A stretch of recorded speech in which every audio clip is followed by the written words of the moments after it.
নমস্কাৰ সকলোকে স্বাগতম জনাইছোঁ দ্য ক্লাছ টিচাৰ্ছলৈকে। মই ধন ছাৰ, আশা কৰোঁ সকলো ভালে আছে।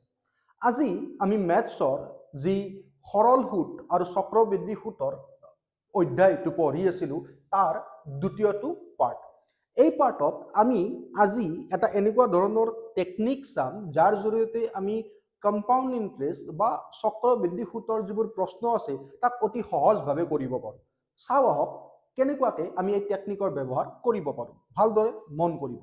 প্ৰথমতে তাৰ আগতে আমি জানি লওঁ যে যোৱা ক্লাছত যিটো আমি এক্সাম্পল চাইছিলোঁ, উদাহৰণ চাইছিলোঁ, সেই বস্তুটো কি আছিল, সেই উদাহৰণটো কি আছিল, কাৰণ সেই উদাহৰণৰ ওপৰত ভিত্তি কৰিয়েই আজি প্ৰথমতে মই আপোনালোকক টেকনিক বা যিটো মেথড আছে সেই মেথডটো বুজাবলৈ চেষ্টা কৰিম।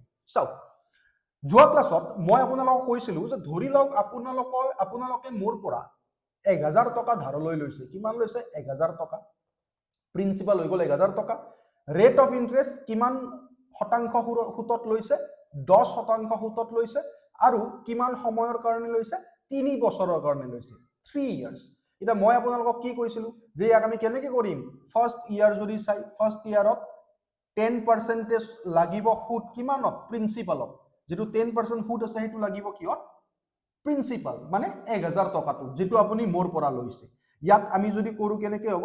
10% ইনটু 1000, তো ই হৈ যাব 0000, 10 10 গুণ 100। তো প্ৰথম বছৰত 100 টকা সুত আপুনি মোক দিব লাগিব। দ্বিতীয় বছৰত কি হ'ব? 10%ই লাগিব, পাৰ্চেণ্টেজ 10ই লাগিব, কিন্তু কিহত লাগিব? যিটো প্ৰিন্সিপাল আছিল যোগ যিটো প্ৰথম বছৰৰ সুত আছিল, মানে 1000 যোগ 100 কিমান হৈ যাব? 1100। ইয়াক যদি আমি কৰোঁ কি হ'ব? 10% ইনটু 1100, 0000, 110 টকা। তৃতীয় বছৰত কি হ'ব? থাৰ্ড ইয়াৰত 10%ই লাগিব, কিন্তু কিহত লাগিব?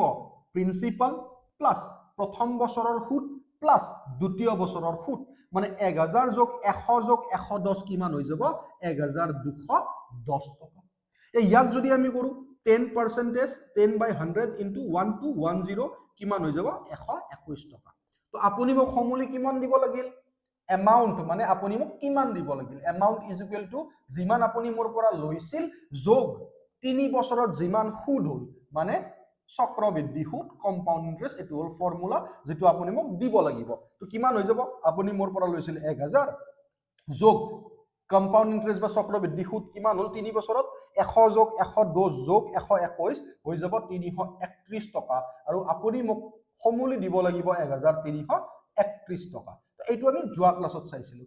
ইয়াক আমি সহজত কেনেকুৱা ধৰণে কোনটো মেথড ব্যৱহাৰ কৰিম, যিটো মেথড আমি আজি শিকিবলৈ যাম চক্ৰবৃদ্ধি সূতৰ, সেই মেথডটোৰ জৰিয়তে আপুনি যিকোনো চক্ৰবৃদ্ধি সূতৰ প্ৰশ্ন সহজত কৰিব পাৰিব। চাওক একদম মন দি শুনিব আৰু পাৰিলে আঁকি ল'ব যিটো আমি ড্ৰ কৰিব গৈ আছো। চাওক, যিমান বছৰৰ হয়, ফৰ এক্সাম্পল 2 বছৰৰ ডাইগ্ৰাম আমি ড্ৰ কৰিব লাগে। এই মেথড আমি ডাইগ্ৰাম ড্ৰ কৰিম। 2 বছৰৰ যিটো ডাইগ্ৰাম হ'ব, ফৰ এক্সাম্পল 2 বছৰ কেতিয়া হ'ব? 2 বছৰৰ ডাইগ্ৰাম আমি কেতিয়া ড্ৰ কৰিম? যেতিয়া টাইম পিৰিয়ড 2 বছৰ থাকিব। আপুনি মোৰ পৰা সুতত লৈছে চক্ৰবৃদ্ধি সুত বা কম্পাউণ্ড ইণ্টাৰেষ্টত 2 বছৰৰ কাৰণে যেতিয়া লয়, তেতিয়া কেনেকুৱা হ'ব যে ইয়াত থাকিব প্ৰিন্সিপাল, ইয়াত থাকিব প্ৰিন্সিপাল, আৰু এইফালে থাকিব ৰেক্টেংগল এটা।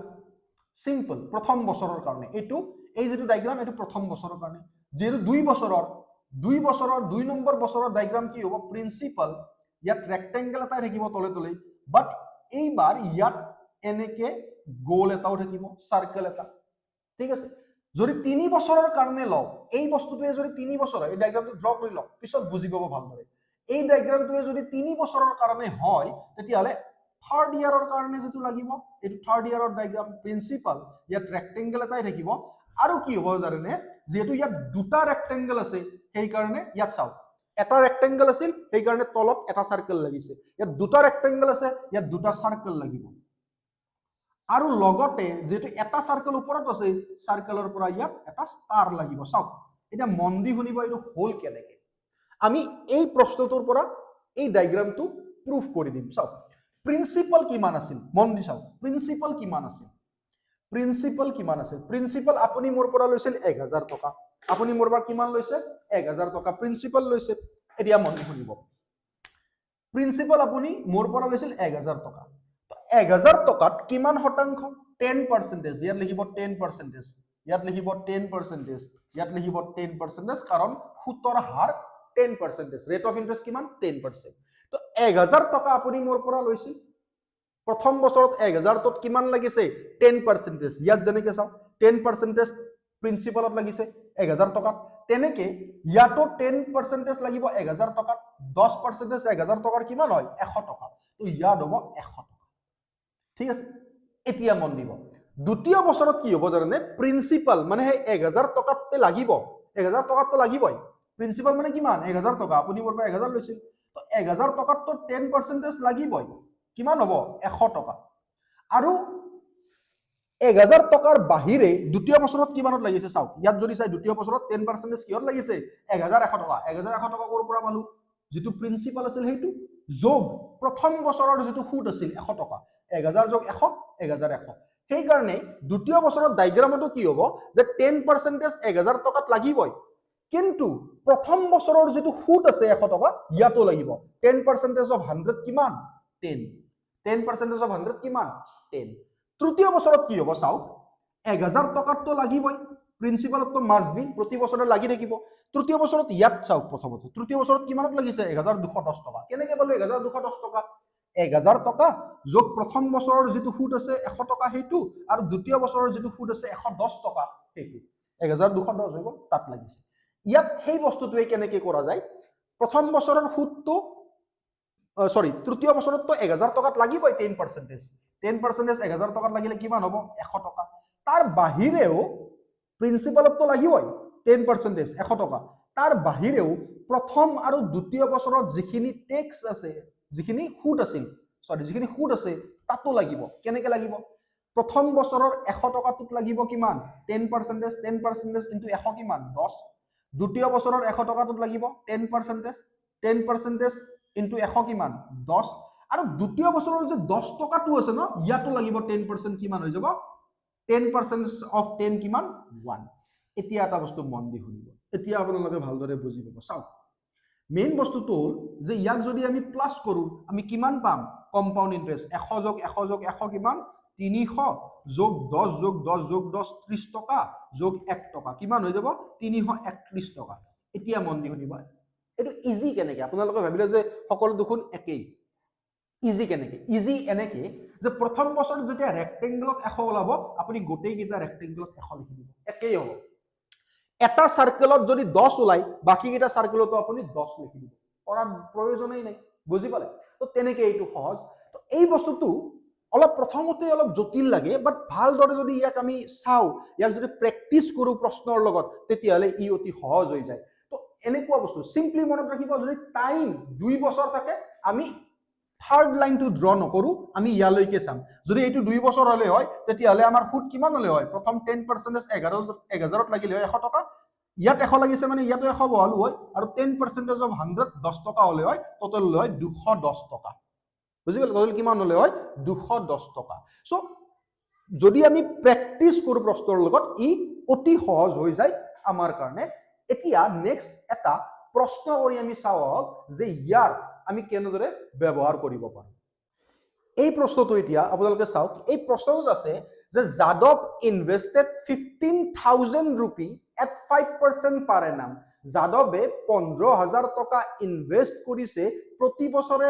5% চক্ৰবৃদ্ধি সুতৰ হাৰত ঠিক আছে for 2 years what will be the amount ইয়াত আপোনালোকে দি দিব যে Yadav invested 15000 rupees at 5% per annum in CI কত দিছে কিহত ইনভেস্ট কৰিছে কম্পাউন্ড ইন্টাৰেস্ট বা চক্ৰবৃদ্ধি সুত আমাক সুধিছে যে 2 বছৰ পিছত যেটো 2 বছৰৰ কাৰণে ইনভেস্ট কৰিছে যাদৱে 2 বছৰৰ পিছত যাদৱে কিমান টকা পাব এতিয়া আমি গম পাও এমাউন্ট ইজ ইকুৱেল টু কিমান amount is equal to principal plus চক্ৰবৃদ্ধি সুত এটো হল ফৰ্মুলা যে আপুনি যদি 15000 টকা লগাই চক্ৰবৃদ্ধি সুতত কম্পাউন্ড ইন্টাৰেস্টত 5% পাৰ এনাম প্ৰতি বছৰে 5% সুতৰ হাৰত তেতিয়ালে 2 বছৰ পিছত আপুনি সমুলি কিমান পাব আপোনাৰ যেটো প্ৰিন্সিপাল আছিল যেটো 15000 আপুনি লগাইছে তাৰ লগত আপুনি কম্পাউন্ড ইন্টাৰেস্ট বা চক্ৰবৃদ্ধি সুত মিলাই টোটাল এমাউন্ট কিমান পাব এতিয়া আমি কেনেকৈ উলিয়াম এটো চাওক ইয়াৰ কাৰণে আমি যেটো চাইছিলো যে 2 বছৰ সুত আমাৰ ডায়াগ্ৰামটো মনত আছে যে